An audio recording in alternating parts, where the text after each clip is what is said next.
All right, now, before we even get into the Gospel of Mark, let's do a little bit of background, some historical background, so we can get some context. Now, we can know beyond a shadow of a doubt that John Mark actually wrote this Gospel. And John Mark, for those of you who don't know, is actually a relative of Barnabas.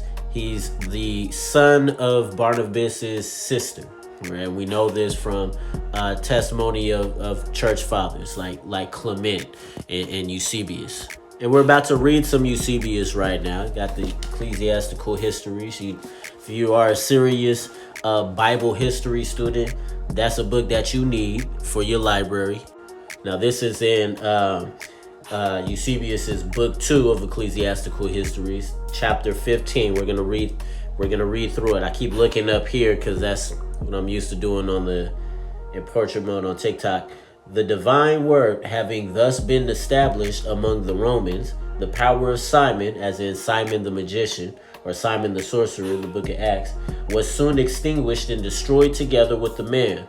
So greatly, however, did the splendor of piety enlighten the minds of Peter's hearers, that it was not sufficient to hear but once, nor to receive the unwritten doctrine of the gospel of God, but they persevere in every variety of entreaties to solicit Mark as the companion of Peter, and whose gospel we have, as in we have the gospel according to Mark. But as we'll see, it's really the gospel according to Peter, right, as written down by Mark, that he should leave them a monument in writing of the doctrine thus orally communicated. Nor did they cease their solicitations until they had prevailed with the man, and thus became the means of the history which is called the gospel according to Mark. Now, they also say that the apostle, as in Peter, having ascertained what was done by the revelation of the Spirit, was delighted with the zealous ardor expressed by these men, and that the history obtained his authority for the purpose of being read in churches.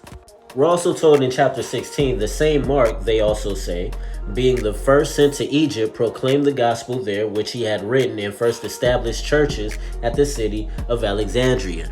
So Mark would listen to Peter preaching his gospel in Rome, and people entreated him to write these things down. And then Peter was really happy about it, really excited about it, and gave his apostolic stamp of approval to it. You know what I'm saying? Mark's gospel was authorized by an actual apostle, and it was written to be read to the churches. Let's get into Mark.